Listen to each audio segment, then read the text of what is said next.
alayına gider. Parasını verelim de konuşmayın yeter. Artık 5 kilo da bir gecede biter.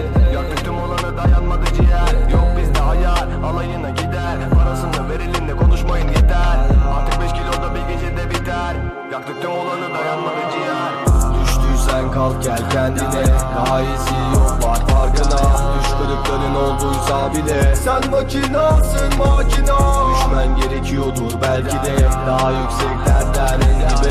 Tüm dünya üzerine gelse de sen makinasın makina. Seçim yap çavo ün mü ben mi dersen. Ünlü seçerdim aklım olsa şahsen. Nasıl hissedersin toprak altı girsem. Öyle bir seçenek yok da hepsi ister bunu. Her gün dilerler ve boşlar. Kemik yağar doğan kabul olsa. Bozuk yapıp götüne soka her para bolsa. Ulaşılacak tek bir tane hayal bile yoksa. Dışlanırdık önceden. Umutlarımızı yıktı bölgeler. Korkmuyorduk ölümden. Elimdeki benim değil onu koydu abiler. Sen titeyecek kalanını kurşunların halleder. Partiler ve oteller Şahin'denin şimdi ise Mercedes. Artık daha yakın zemin. İnan bana yapıyorum çeyreğini düşüncemin. Bu şehir benim peşindeyim. Düştüysen kalk gel kendine. Daha iyisi yok var farkına. Düş kırıkların olduysa bile sen makinasın makina. Düşmen gerekiyordur belki de daha yükseklerden en dibe. Tüm dünya üzerine gelse de sen makinasın makina.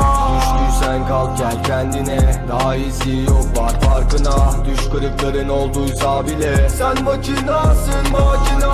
Düşmen gerekiyordur belki de daha yükseklerden en dibe. Tüm dünya üzerine gelse de sen makinasın makina. Beni ayıran şey karakterim ya. Hala aynı kişi, hala var iddiam. Bana ne yapacağımı söyleyemez manitam. Eskidi biraz ama hala dolu makina. Bulutların üstündeyim tek başıma paradis. İstediğini alacaksın iki kurşun ya da diz. Vücudum zayıf ama kollarımda tüm olay. Mevzularda şiştim aynı get back dudak kriz. Kriz masasına diz ez yes. Otomatik vites benz test yala. Sade varoşları gez bütün tikileri ez. Gerek duymuyorum reklama. Bizi bitirdi bu shit paranoya. Dostların başa bakar düşmanın ayağı. Yok Gucci Chanel sadece hayal. Ben düşerim yıldız gibi dostlarım sayar. Düştüysen kalk gel kendine. Daha iyisi